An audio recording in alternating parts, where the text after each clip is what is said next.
Trust issues, signs you have them and how to get over them. Are you concerned you have trust issues when it comes to relationships? Maybe you feel jealous easily or are always worried that your partner is cheating on you. Perhaps you have trouble believing your partner or are usually skeptical of his or her actions or words. You are far from alone. Many people have some type of trust issues in relationships, and almost everybody feels doubt at some stage. The trick is knowing if your issues are normal or alarming, and if they are serious, do they require attention from a professional? To help you navigate your trust issues, we turn to Tamara Green, a licensed social worker in New York City who specializes in couples counseling. She explained the different types of trust issues as well as indicators of them. She also provided general tips and strategies for overcoming them in your relationship. Being non-trusting doesn't automatically mean there's a trust issue, she said. There are times when a person will feel mistrusting,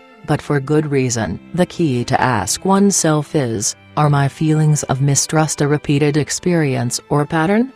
If no, then there's no trust issue, only awareness and discernment. Read on to learn more. Types of trust issues. Those with this phobia have fear of trusting others, especially in romantic relationships, said Green. This can include a persistent, irrational, and excessive fear about a person, activity, situation, or object. The key word here is irrational. Many people with this type of phobia don't experience a real threat or danger, but an imagined one. Still, it feels real. They often use distancing or avoiding behaviors to deal with their extreme fears, she said. Sometimes their anxiety can be quite severe, even to the point of a panic attack. Jealousy. On the other end of the spectrum is the jealous type, the one who doesn't want their partner out of their sight, said Green. They easily feel threatened and are triggered by others outside of the relationship. This person can be overbearing,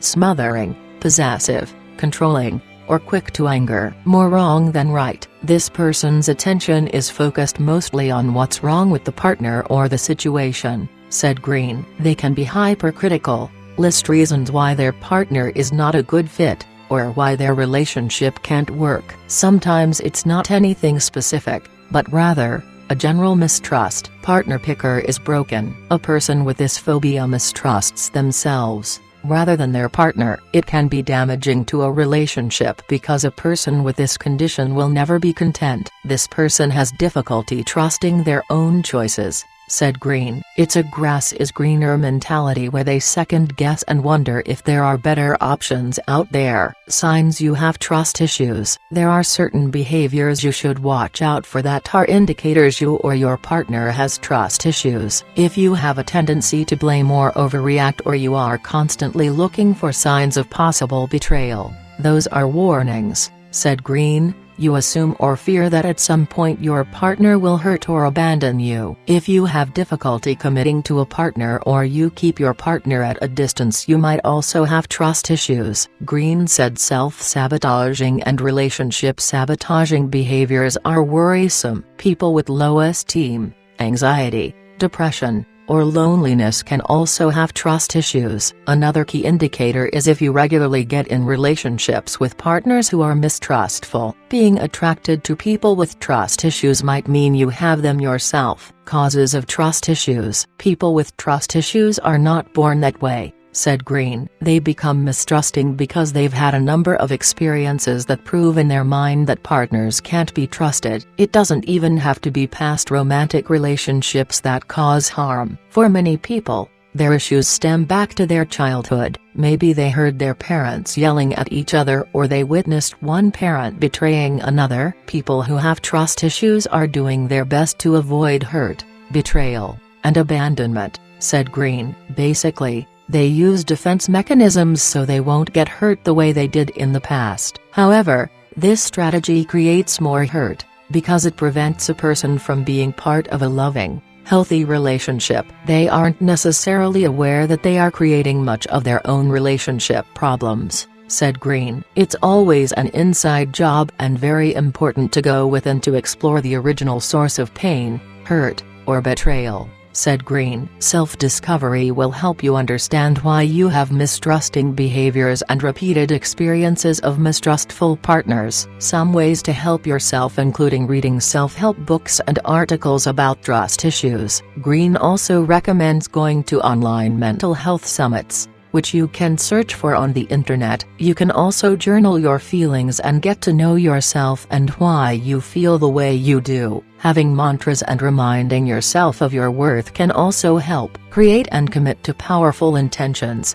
said Green. Repeat to yourself phrases including, I am lovable, I deserve love, I trust that true love is possible, and I am healed. Communicate with your partner. Regularly talk with your partner, said Green. Begin to have calm, authentic, and vulnerable conversations with your partner about your feelings. Ask for gentle feedback, that you're open to understanding their perspective on things. It will also help your self-esteem because you will feel proud that you are improving your communication skills and growing closer with someone else. Know when to get help. There are signs that you should seek out professional help, said Green. Don't do this alone if you have legitimately tried to help yourself and are still having trust issues. If you continuously experience anxiety, low self-esteem, loneliness, or depression, or if you are ready to give up on finding love and having a healthy relationship for good, get help.